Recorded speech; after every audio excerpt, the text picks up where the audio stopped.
अस्सलाम वालेकुम, नमस्कार, सत श्री अकाल एंड गुड इवनिंग। मैं हूँ अर्ज़ू काज़मी और आप देख रहे हैं पॉइंट ऑफ व्यू। और जी हमारे साथ आज सुमित पे जी हैं, किसी तारुफ के मोहताज नहीं, आप सब जानते हैं। बहुत शुक्रिया सर कि आज आपने ज्वाइन किया। Thank you so much. Thanks for the invitation. आज सुबह से मैं टीवी देख रही थी, इंडियन टीवी पे जो है वो इनॉग्रेशन दिखाई जा रही थी, जो मोदी जी कर रहे थे, आपके प्राइम मिनिस्टर। और कहा यही जा रहा था कि आईएनएस विक्रांत लिखा हुआ था जो उन्होंने इनॉग्रेशन किया। ये क्या है, और इसकी थोड़ा सा आप हमें बताएंगे कि किस तरह से ये सारी चीजें हुई। और जाहिर है उसमें बताया जा रहा था कि 1700 के करीब ये भी बताया जा रहा था कि लोग जो है वो जो शिप कैरियर जो है उसमें उसमें आ सकते हैं। बहुत सारी डिटेल्स थी वैसे। सुबह से टीवी आपका नॉन स्टॉप चल रहा था, बल्कि मेरे एक बड़े अच्छे दोस्त हैं, उन्होंने मुझे मैसेज किया सुबह के टीवी लगाओ। तो मैंने कहा अच्छा, देखूं क्या हो रहा है। तो बहुत अच्छा लग रहा था, बड़ा लोग जो थे काफी, मीडिया भी आपका और सब लोग काफी जोश में लग रहे थे, काफी एक्साइटमेंट थी। क्या कहेंगे आपकी ये सब कुछ क्या हो रहा था, और इसकी आगे क्या आप समझते हैं कि फ्यूचर क्या है इसको लेकर? देखिए आरजू जी, शो पे बुलाने के लिए धन्यवाद। हाँ, ये इनफैक्ट अगर हम कल परसों से बात करें तो इसकी ये काफी मीडिया में बात चल रही थी आईएनएस विराट को लेके। अब ये आरजू जी, मैं थोड़ा इसको हिस्ट्री और बैकग्राउंड बता देता हूँ, कुछ टेक्निकलिटीज बता देता हूँ इसकी। मतलब मैं चाहूंगा कि मतलब काफी सारी चीजों को एक छोटी सी मतलब ना बोतल में डाल के बता दूं। देखिए ये आईएसी है इंडिजिनियस एयरक्राफ्ट कैरियर। तो ये भारत 6 कंट्रियों में आ गया है जिसने अपना एयरक्राफ्ट कैरियर बनाने की सलाहियत रखी। एयरक्राफ्ट कैरियर टिपिकली बोला जाए जैसे फ्लोटिंग एयरफील्ड इन द सी को एयरक्राफ्ट कैरियर कहते हैं। और हमारा ये दूसरा एयरक्राफ्ट कैरियर है। और अभी दुनिया में केवल 12 कंट्रियां एयरक्राफ्ट कैरियर यूज करती है, जिनमें इनको डेवलप और डिजाइन और बनाने की सलाहियत 6 कंट्रियां रखती है। इसमें भारत आ गया। 6 कंट्रियों की बात करें, US, Russia, China, UK, France और अब इंडिया। तो ये एक बहुत बड़ी बात है। दुनिया में करीब आरजू जी 41 एयरक्राफ्ट कैरियर है टोटल, जिसमें से 50% से ज्यादा यूएस नेवी यूज करती है। यूएस नेवी के पास 11 वो 1 लाख टन डिस्पोर्टेड डिस्प्लेसमेंट वाले या उससे भी बड़े 11 कैरियर है, कोई कहता है 12 भी है। और उसके अलावा कुछ छोटे बड़े कैरियर भी उनके पास है, कोई 25,000 टन डिस्प्लेसमेंट वाले, 15-20,000 टन डिस्प्लेसमेंट वाले। तो 50% से ज्यादा एयरक्राफ्ट कैरियर जो दुनिया में चलते हैं वो यूएस के पास है। ये एक बहुत इंपॉर्टेंट बात है यहाँ पे। और यूएस के जितने भी एयरक्राफ्ट कैरियर आरयूजी they are all nuclear powered. उसमें एक खास किस्म का न्यूक्लियर रिएक्टर अंडर होता है जो उसको पावर देता है। तो न्यूक्लियर रिएक्टर से फायदा ये होता है, बहुत बड़ा एयरक्राफ्ट कैरियर बना सकते हैं। वो जब समंदर में जाता तो बहुत दिनों तक, महीनों तक, लगभग सालों तक वो चल सकता है। मेंटेनेंस कम होती है, लोड बेरिंग कैपेसिटी बहुत ज्यादा होती है, और इसमें बनाने के लिए बहुत बेहतरीन टेक्नोलॉजी चाहिए। अभी जो हमने बनाया ये कन्वेंशनल इंजन पे है, ये न्यूक्लियर पावर्ड नहीं है, ये कन्वेंशनल इंजन पे है। ये हमने अपना पहला एयरक्राफ्ट कैरियर बनाया। इससे पहले जो भी हमने लिए उनको हम कहीं से लेते थे, रेशन वगैरह से लेके, फिर इसकी रेट्रोफिटिंग की जाती है, इसको अपने हिसाब से कस्टमाइज किया जाता है, ये किया जाता है। पर अब ये इसका जो डिजाइन है आरजू जी, एक हमारे नेवी में एक ब्रांच आती है, navy design bureau. Navy design bureau Indian navy की ब्रांच है, उसने इसको डिजाइन किया। कोचिन शिपयार्ड, हमारे कोचिन में केरला में जगह है जहां ये बना। और इसको बनाने में करीब 12-13 साल लगे। 2 साल इसलिए डिले हुआ कि एक खास किस्म का लोहा जो इसमें लगता है वो रशिया से आना था। अब आरजू जी हुआ क्या, रशियंस ने एक बार बोल दिया हम लोहा नहीं दे रहे, कुछ कारण थे क्योंकि हम पहले उनसे लेते थे, अब हमने अपना बनाना शुरू किया, जो भी है। तो फिर हमें 2 साल उसको डीआरडीओ के साथ मिलके फिर वो लोहा डेवलप करना पड़ा, स्टील अथॉरिटी ऑफ इंडिया को, और वो हमने किया और बनाया। इसलिए इसमें 2-3 साल ज्यादा टाइम लगा जो हमारा शेड्यूल था। इसके 4 फेज ऑफ सी ट्रायल्स थे जो कंप्लीट हो गए। ये पहले नेवी को हैंड ओवर किया गया था, पर सी ट्रायल्स होने थे। अब जब सी ट्रायल्स कंप्लीट हुए तो आज इसकी commissioning commissioning it is formally inducted into the navy. अब इसकी बात करें तो 262 मीटर की इसकी लेंथ है। ये करीब 30 जहाज इस पे डॉक हो सकते हैं, फिक्स विंग, फ्लाई विंग, और इस पे यूएवीज भी डॉक हो सकते हैं। इसकी जो ब्रेड्थ है डेक की वो 62 मीटर्स है, और इसका वाटर डिस्प्लेसमेंट 45,000 टन है। तो इसका ना ऐसे होता है 45-55 लाख टन तक है, उससे थोड़े बड़े भी जाते हैं कुछ इसके। तो ये एक ये है। तो इसका 76% से ज्यादा कंपोनेंट इंडिया में है बनाया, जिसमें एसएमईज, लोकल कंपनीज है, सबने मिलके बनाया, और हमने एक रिकॉर्ड टाइम में बनाया। और यहाँ मैं आपको एक चीज बोल दूं, इसकी लागत रिकॉर्ड कम है। लागत करीब $3 बिलियन है। तो $3 बिलियन में इतना बड़ा एयरक्राफ्ट कैरियर बनाना बहुत बड़ी बात है। उससे भी बड़ी बात है, अब हमें सलाहियत आ गई है एयरक्राफ्ट कैरियर बनाने की। अगर आप इंडियन ओशन की परिस्थिति देखें, आप चाइना का थ्रेट देखिए, चाइना के पास अब तीसरा एयरक्राफ्ट कैरियर आया फुजियान। फुजियान के बारे में बताऊँ, वो करीब 65,000 टन उसका वाटर डिस्प्लेसमेंट है। पर फुजियान के बारे में एज़ यूजुअल चाइना, आप जानते हैं, ब्लैक बॉक्स से बहुत ज़्यादा इन्फॉर्मेशन है नहीं, जो सैटेलाइट इमेजरी इधर-उधर से इन्फॉर्मेशन मिल रही वही है। हाँ, उसमें भी पर जहाज़ जो होल्डिंग कैपेसिटी है 30 से 35 ही, इससे ज़्यादा लोग नहीं बता रहे। वो स्टीम पावर्ड है। हम ऑलरेडी इलेक्ट्रिक प्रोपल्शन की ऑलरेडी हमने एमओयू वगैरह कर लिए है। हाँ, अभी हमारे पास न्यूक्लियर पावर्ड का कोई ऐसा विजिबली कुछ ऐसा दिख नहीं रहा, और ये चाइना का बस तीसरा एयरक्राफ्ट कैरियर आ गया।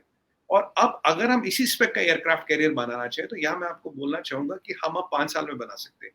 कोचिन जो डॉक्स है, उन्होंने हमें बोला हम आपको 5 साल में यही तैयार करके देंगे। और यहाँ ये दर्शकों के लिए बताना ज़रूरी है। कोई काफ़ी लोग को ये होगा, भई हम क्या ये 45-50 हज़ार टन वाले ही कैरियर बना सकते हैं, 70, 75, 1 लाख वाले भी बना सकते हैं। तो कोचिन में हमने एक ड्राई डॉक बनाया। ड्राई डॉक वो होता है जहाँ इसका मैन्युफैक्चरिंग होती है, और वो जो ड्राई डॉक है उन उसमें हमने 1700 करोड़ रुपए लगाए, और वो dry dock by this year and ready होगा।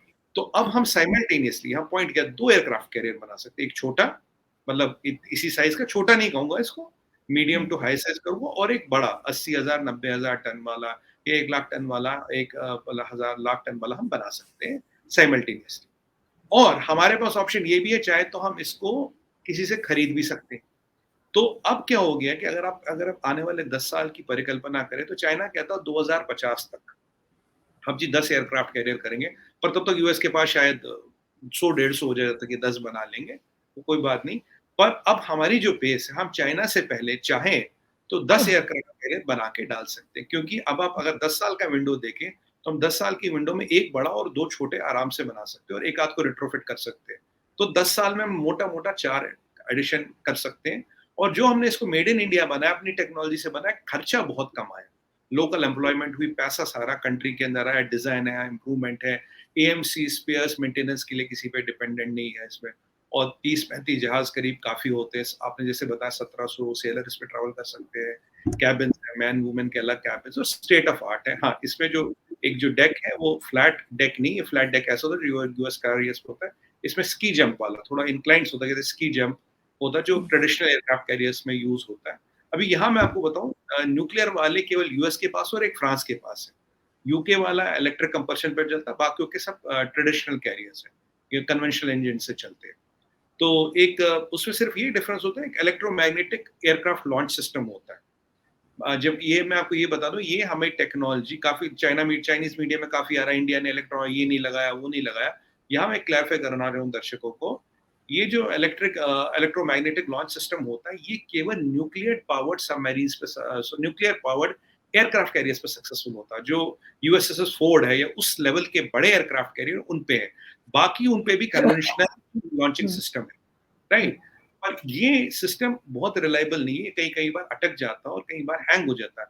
बाय द वे, हमें डोनाल्ड ट्रम्प ने ये बोला था, आप ये टेक्नोलॉजी हमसे ले लो। हमने जब इसका कॉस्ट बेनिफिट एनालिसिस किया, तो हमें लगा भाई हमारा कन्वेंशनली पावर्ड एयरक्राफ्ट कैरियर है, और हमें इसकी ज़रूरत इस पे नहीं पड़ेगी, क्योंकि इसका जो ट्रैक रिकॉर्ड है, वो केवल न्यूक्लियर पावर्ड कैरियर्स पे चलता है, क्योंकि इसकी जो शायद पावर कंज़म्पशन या जो भी इसकी एनर्जी रिक्वायरमेंट्स होती है, बहुत ज़्यादा होती है, जो शायद कन्वेंशनल पावर्ड नहीं दे पाता।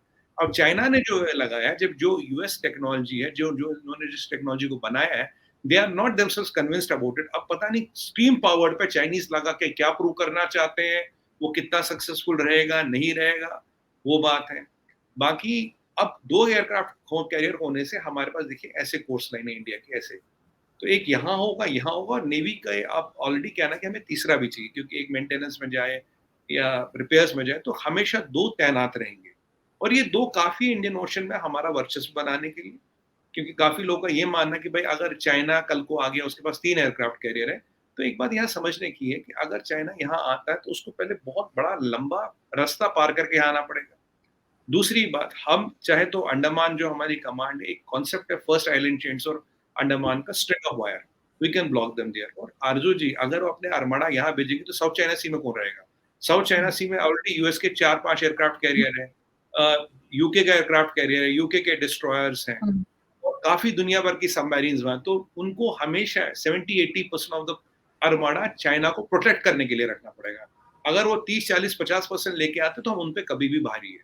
तो इसलिए वो थ्रेट यहाँ है नहीं। और मैंने आपको ये भी बताया कि हम 10 साल में 3 से 4 एयरक्राफ्ट कैरियर बना सकते हैं। अगर छोटे बनाना चाहे तो 5 भी बना सकते हैं इसी साइज़ के। तो ये एक बहुत बड़ी कैपेबिलिटी है, ये बहुत बड़ी चीज़ हमने अचीव की है।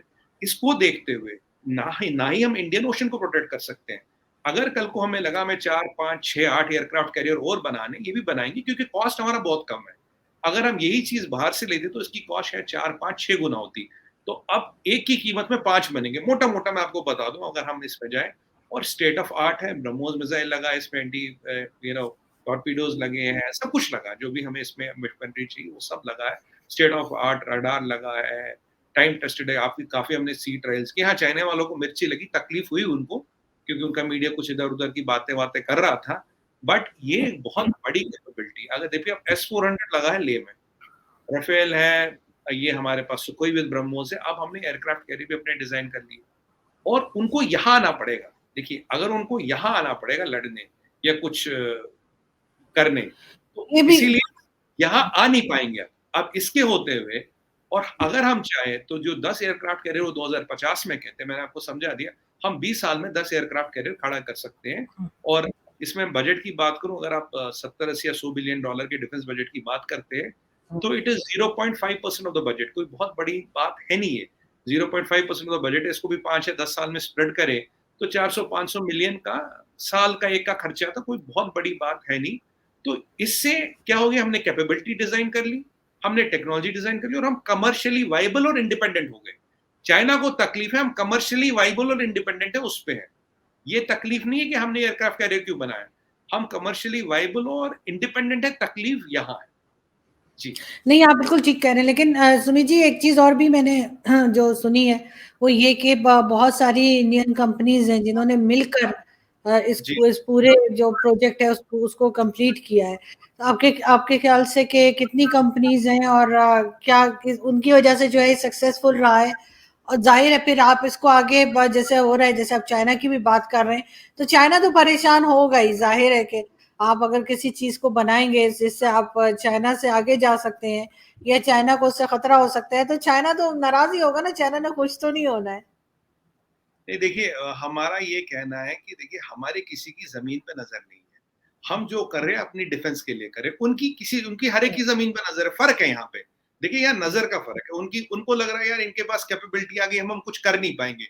देखिए, एस-400 के लगते उनका वो ऊपर वाला रास्ता बंद हो गया, एयरक्राफ्ट कैरियर के आते नीचे वाला रास्ता बंद हो गया।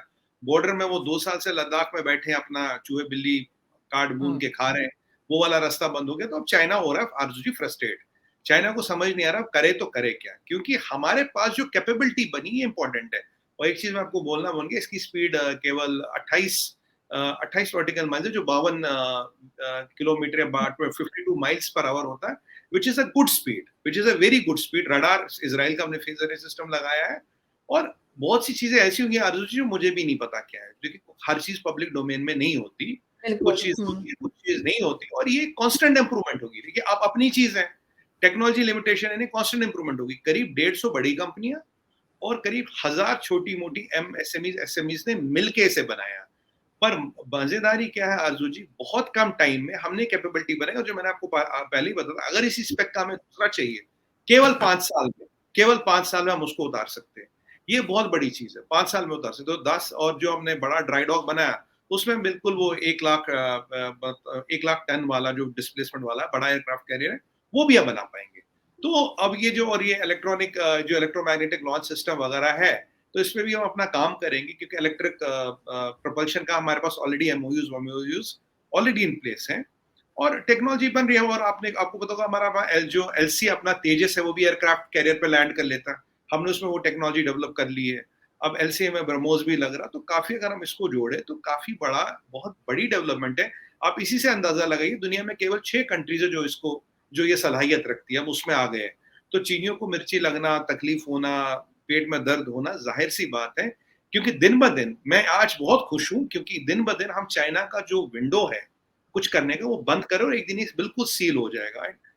आई hate to say that we are again a nuclear triad. अगर कोई ये सोचता है कि कोई हमारी ज़मीन पे आएगा, लाल किले पे झंडा लहराएगा, वो दिन कभी नहीं आएगा। ये मैं साफ तरह से वाज़ेह कर दूँ, वो दिन कभी नहीं आना, वो उनको भी पता है। इसलिए बेचारे हकलाए हुए, बौखलाए हुए, तिल मिलाए हुए, तो इधर उधर ग्लोबल टाइम्स पे इधर उधर फोटो वोटो लगाएंगे। कोई बात नहीं, लगाने दीजिए उनको। और आपको मेरे का बाय द वे, पीछे हमने ड्रोन्स की बात की थी हमने, अब इसपे ये भी बता दूं आपको, इस पे ड्रोन्स भी डिप्लॉय कर रहे हैं। आज ये पता लगा मीडिया में, इस पे हम ड्रोन्स भी डिप्लॉय करेंगे।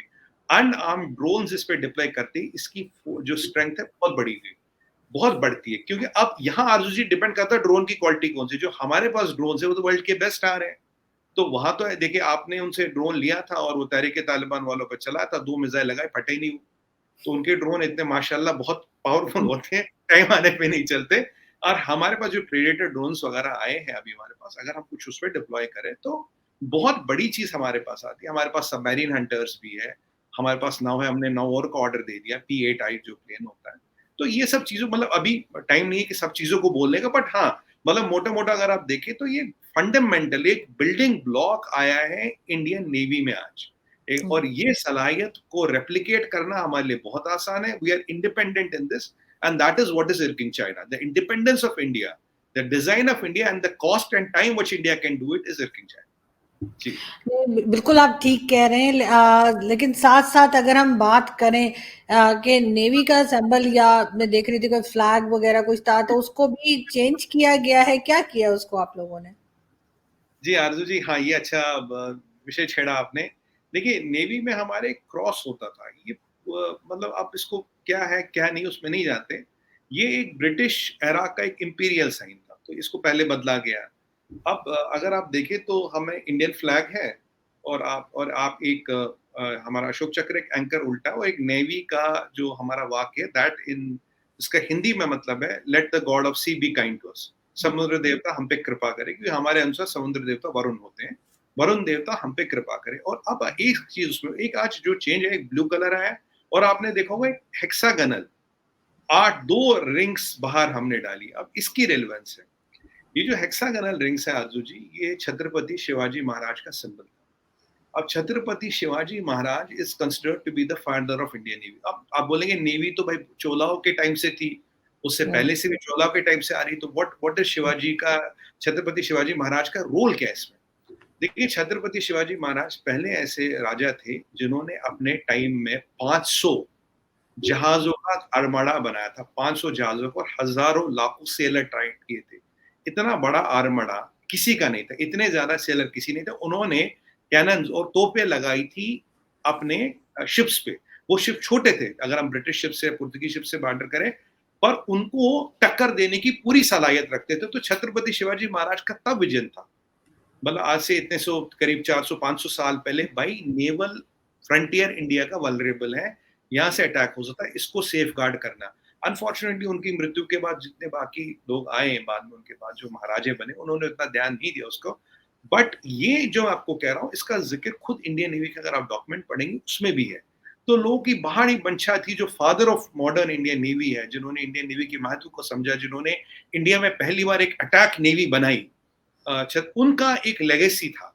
वो कहीं ना कहीं इस चित्र में, इस झंडे में आना चाहिए। तो आज वो जो आप वो 6-8 कोने वाला वो जो 2 रिंग्स देख रहे हैं, वो उसमें हमने डाला। So it is a tribute to Chhatrapati Shivaji Maharaj, it is a tribute to his legacy, and we are acknowledging that he is the father of Indian navy, modern Indian navy. और उस उनका जो चिन्ह है वो अब नेवी के फ्लैग में ही आ गया। तो आज हमने ये चेंज किया, और जो वो ब्रिटिश टाइम का क्रॉस था उसकी छुट्टी कर दी, उसको क्रॉस को बोला रेस्ट इन पीस, आपने बहुत सेवा करी, thank you very much, we don't need you. और मैं आपको बता दूं, पीछे 15 अगस्त के दिन मोदी जी ने कहा था कि गुलामी का कोई भी निशान, कोई भी चिन्ह नहीं बचना चाहिए, मतलब there should be no sign और सिंबल ऑफ कॉलोनियल पास्ट, या गुलामी तो आप खैर समझते ही है। तो ये उसी दिशा में, अगर आप 15 अगस्त का मोदी जी का स्टेटमेंट देखें, स्पीच देखें, और आज ये देखें, तो वो क्रॉस हटा के जो ब्रिटिश एरा की एक लेगेसी थी, हमने जो हमारे देश का वर्चस्व था, जो हमारे देश का स्वाभिमान है, गौरव है, अचीवमेंट है, हमने उसको लगाया। So today there is a change where we have removed that relic of the imperial times, and we have got our symbol of pride, जो हम सब का symbol of pride है, उसको हमने इंडियन नेवी के फ्लैग में लगाया। और ये दोनों एक ही दिन हुए। तो अब जब जैसे ही फ्लैग रिवील हुआ तो मुझे समझ आया क्या हुआ, उसमें क्या चेंजेस आए, तो और उसका रेलेवेंस क्या है, क्योंकि उससे पहले जब तक रिवील नहीं होता तो उस पर बात करना थोड़ा मुश्किल था, क्या रिवील होगा, उसका रेलेवेंस क्या है। तो आज मैं ये मानता हूँ कि छत्रपति शिवाजी महाराज की जो लेगेसी है, जो उनके कंट्रीब्यूशंस है, वो भी इंडियन नेवी के झंडे पे दिख रहे हैं और ये पूरे देश के लिए बहुत गौरव और बहुत हर्ष का विषय है। और अपना एयरक्राफ्ट कैरियर तो हमारा आ ही गया है, फ्लोटिंग एयरफील्ड। और आरजू जी मैं बताऊँ, ये स्टेट ऑफ आर्ट है। स्टेट ऑफ आर्ट है, इसमें कोई वो नहीं है कि जुगाड़बाजी है, कंपनियों को छोटा बना दिया, ये बना दिया। कुछ ऐसे कैरियर होता है जिसमें सिर्फ हेलीकॉप्टर्स को मतलब ना kind of they can only start helicopters, और एंड्योरेंस इसका काफ़ी ज़्यादा है। It can go very deep into the sea. और ईश्वर की कृपा से अब इसको और डेवलप करेंगे और टेक्नोलॉजी को एनहांस करेंगे, क्योंकि अब टेक्नोलॉजी हमारे पास आ गई। वेपन सिस्टम हम अपने बना रहे हैं, एम्युनिशन हम अपना, नेवी का काफ़ी हमने एम्युनिशन अपना बनाना शुरू कर दिया। तो धीरे-धीरे जो आत्मनिर्भर भारत है, धीरे-धीरे जो मेक इन इंडिया है, ये कॉन्सेप्ट नहीं रहा, it is getting into action. और आपको यहाँ मैं एक चीज़ बता दूँ, हमने पीछे एक स्वर्ण ड्रोन लॉन्च किया था। स्वर्ण ड्रोन अर्जुन जी हमने 2 साल में लॉन्च किया, डिज़ाइन किया, डेवलप किया। जो व्हीकल्स टाटा ने बनाए और कुछ शायद महिंद्रा वालों ने भी बनाए गलवान के लिए, लद्दाख के लिए। जब लास्ट टाइम चीनी आए थे, एक मल्टी टेरेन व्हीकल में आए थे, हमारे पास नहीं थे तब, और एक ड्रोन सिस्टम लेके आए थे। तो हमने 2 साल में ये दोनों चीज़ें बनाई और हाई स्पीड कॉम्बैट बोट्स भी बना दिए। तो जो स्वर्ण ड्रोन बना था उसमें क्या विशेषता है, it's a man portable drone, 8.5 kilo का वजन है। 100 I think it can go at a speed, it can be 75 minutes into air. 8.5 kilo का वजन है टोटल, मतलब आप उसको कंधे पे ले जा सकते हो। फोल्डेबल विंग्स है, tandem foldable wings, man portable. It can be launch from anywhere. एक लॉन्च करे, मल्टीपल लॉन्च करे, ट्यूब बेस्ड आर्किटेक्चर है इसका। और 3.5 किलो का पेलोड भी कैरी करता है, so it can be use for offensive defence. और ये पूरा डीआरडीओ डीआरडीएल ने इसका पूरा फ्रेमवर्क बनाया और हमारे स्टार्टअप्स को दिया। और आरजू जी विश्वास नहीं करेंगे, 5 से 6 महीने में from concept to trials to induction कर दिया, केवल 5 से 6 महीने में इट हैज बीन इंडक्टेड। और अब इससे जो हमारे चाइना की फॉर्मेशंस कहाँ हैं, चाइना की छोटी बड़ी पार्टियां कहाँ हैं, चाइना क्या कर रहा है, एंड इट कैन, जैसे आपने बोला 75 मिनट का एंड्योरेंस, 180 190 की किलो टॉप स्पीड पे जा सकता है। We can have a bird's eye view of China and it is man portable. देखिए वो बहुत बड़े ड्रोन है जिनको रनवे चाहिए, कहीं से भी आप लॉन्च कर सकते हो, कैसे भी कंधे पे ले जाके लिटरली लॉन्च कर सकते हो। और इसमें डीआरडीओ और हमारे स्टार्टअप से मिलकर काम किया। तो एक नया कल्चर शुरू हो रहा है जहां प्राइवेट और गवर्नमेंट की कंपनियां मिलके एक दूसरे को कॉम्प्लीमेंट करते हुए, हाथ से हाथ बढ़ाते हुए बेहतरीन टेक्नोलॉजी नहीं बना रही, बल्कि मिनिमम पॉसिबल टाइम में भी बना रही। So this is the point I wanted to make, and this aircraft carrier and this swarm drones और ये टाटा के व्हीकल्स और compact boats are an example of that. Ji.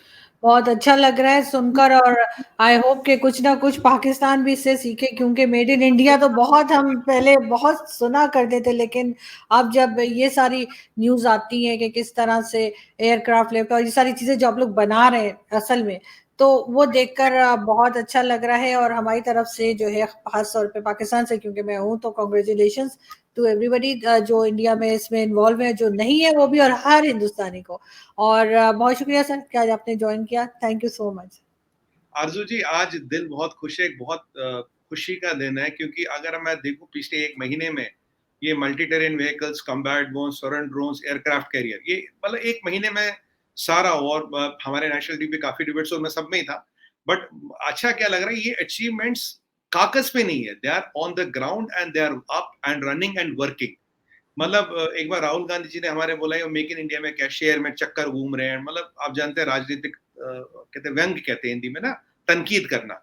But आज जिन लोगों ने आत्मनिर्भर भारत और मेक इन इंडिया का मजाक उड़ाया, आज इतनी बात बढ़ गई है कि चाइना के बैठे बैठे देखिए ड्रॉट वहां पड़ रहा है, गर्मी बहुत पड़ रही है, और उनके पसीने बढ़ गए आरजू जी, पसीने आने की मात्रा बढ़ गई है उनकी। ये कमाल है मेक इन इंडिया और आत्मनिर्भर भारत।